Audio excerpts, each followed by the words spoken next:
I came home from my brother's memorial service to find every drawer in my bedroom hanging open and half my clothes in a garbage bag on the garage floor. Not moved, not reorganized, dumped like someone had reached into my life and decided it didn't matter anymore. I stood there in the garage for a long time. The fluorescent light above me buzzed the way it always did when the weather turned cold. I'd been meaning to replace that bulb for 2 years. This was still my house. I'd bought it in 1987 with my wife, Loretta. Paid it off in 2009. Loretta passed in 2011 from pancreatic cancer, and I'd spent the years since then rattling around in it alone, keeping the lawn up, fixing what broke, sitting on the back porch in the evenings watching the fireflies come out. That house was the last place I felt close to her. And now there were garbage bags on the garage floor with my name on them, figuratively speaking. I walked inside. My son-in-law, Cliff, was sitting at the kitchen table, eating a sandwich like nothing had happened. He looked up at me without getting up.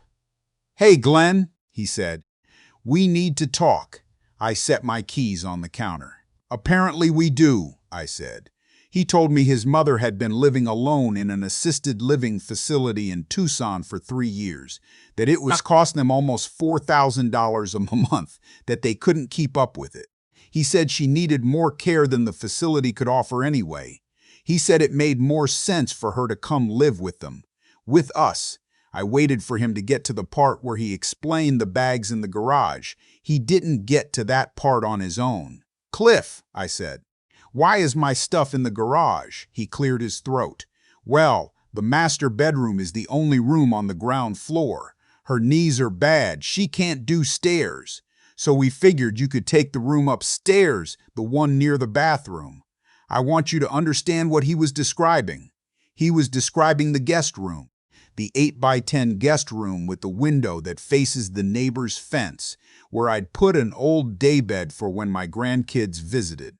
And he was describing my bedroom, the room where Loretta and I had slept for 24 years, the room where she died holding my hand, as a room that we had decided to reassign, like it was a hotel and he was the manager. "You moved my things," I said. "Just started the process," he said. "Wanted to get a head start without asking me."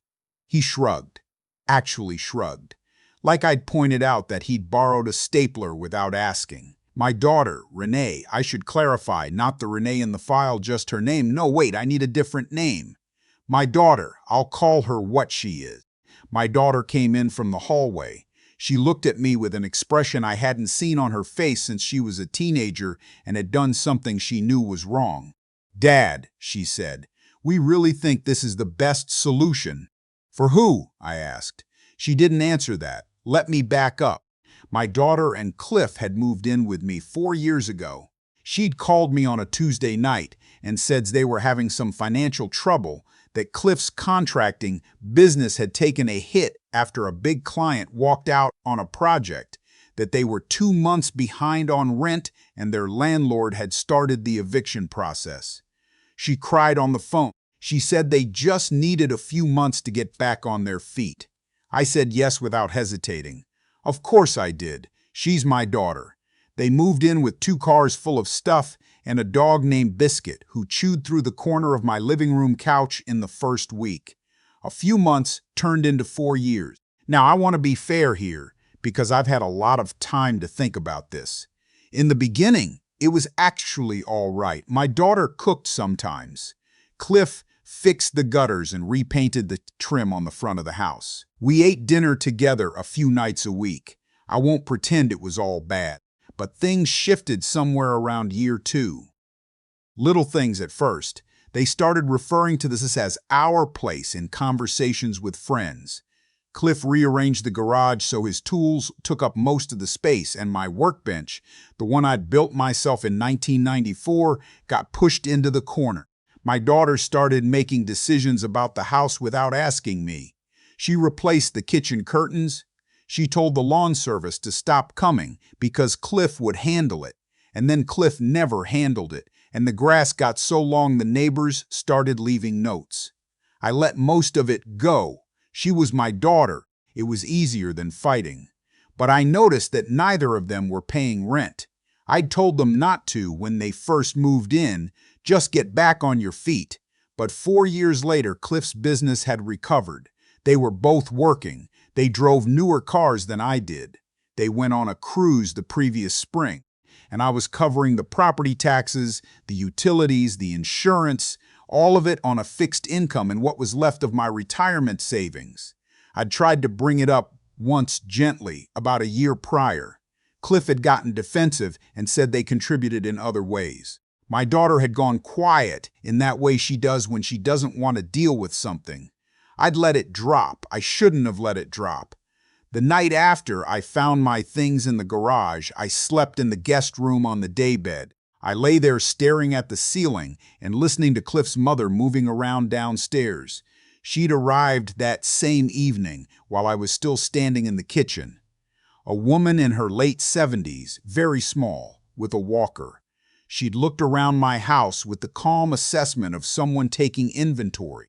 I didn't blame her. She didn't know the full picture. She was just an old woman with bad knees who needed somewhere to be. But I was an old man whose home was disappearing around him. In the morning, I called my attorney. His name is Bert, and he's been my attorney since 2003, and he's the kind of man who doesn't waste words. I told him what had happened. He listened without interrupting. When I finished, he said, "Glenn, you are the sole owner of that property. Is that still correct?" "Yes," I said. "And they are paying you no rent and have no lease agreement." "Nothing in writing," I said.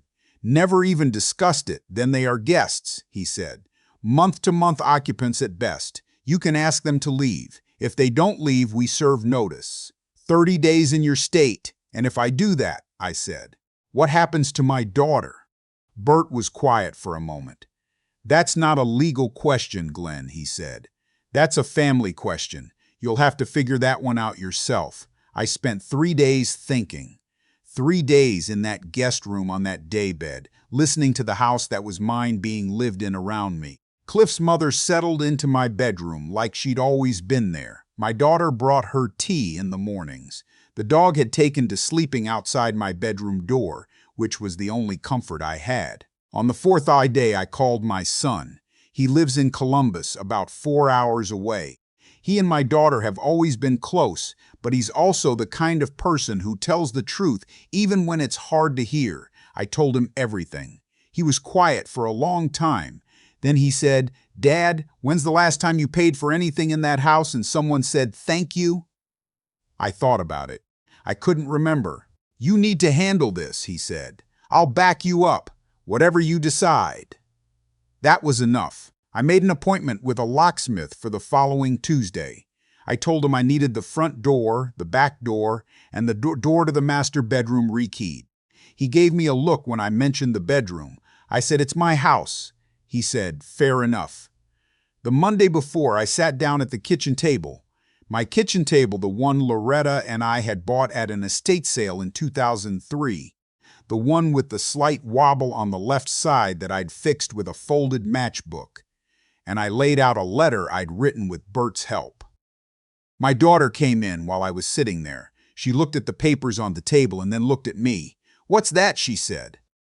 "Sit down, sweetheart," I said. And I meant the sweetheart. I want that to be clear. I was not angry at that moment. I was sad in a way that doesn't have a clean name.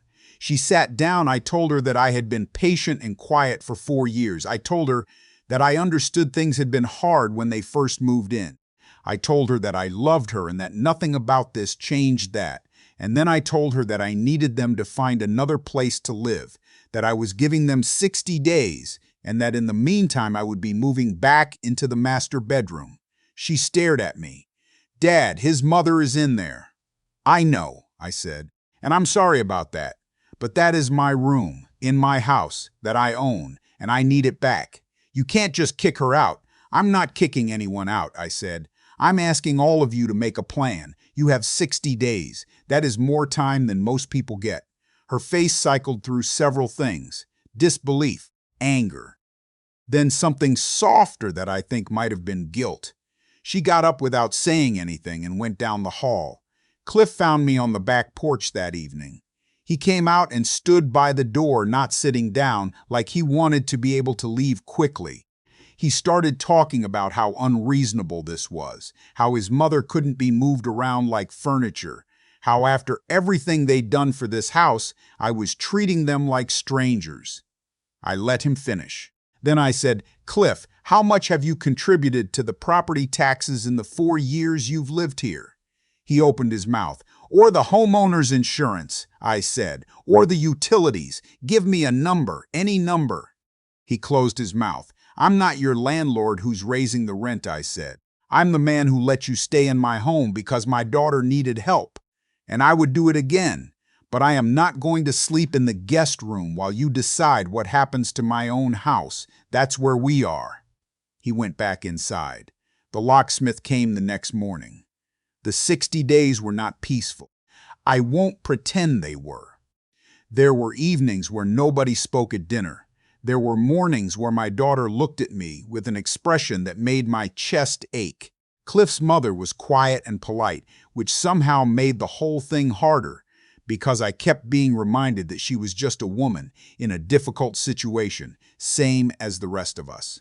About 3 weeks in, my daughter came and sat with me on the back porch one evening. Biscuit was in the yard chasing something. The fireflies were just starting to come out. "Same as always," she said. "I know we let things go too long." I didn't say anything. "I think I just kept telling myself it was fine," she said. "That you were fine. That you didn't mind."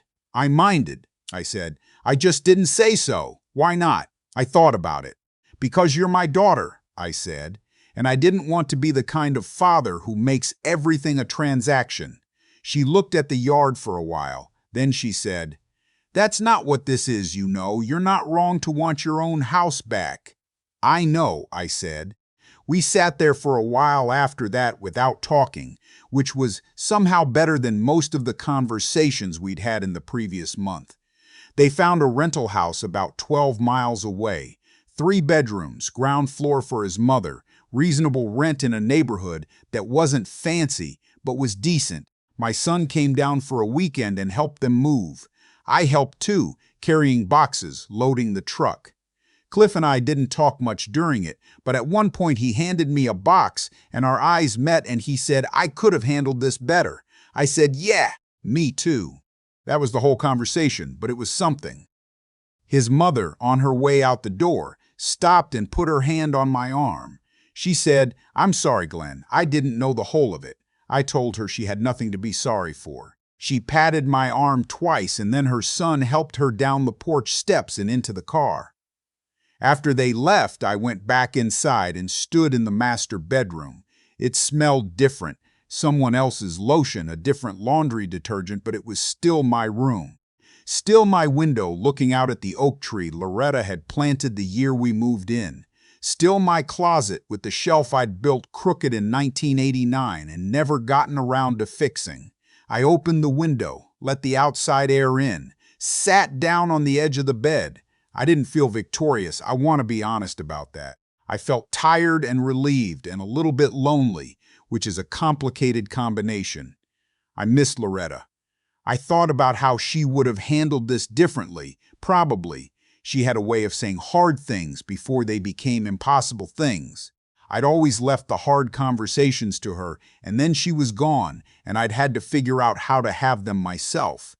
Figured it out a little late, but I figured it out. My daughter and I talk on the phone every few days now. She came by for dinner last month and brought biscuit, and we sat on the back porch the way we used to when she was in high school.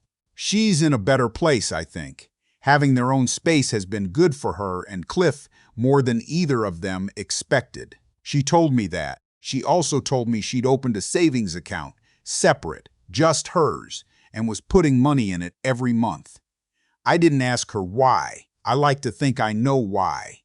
My son drove down last weekend and we fixed the leak under the kitchen sink that had been dripping since September. Afterward, we sat in the garage drinking coffee, and he asked me how it felt to have the house to myself again. I looked around at the space. My workbench was back in its proper place. My tools hung where they were supposed to hang. The fluorescent light didn't buzz anymore because I had finally, after 2 years, changed the bulb. "Like mine," I said. He nodded. "Good," he said, "because it is."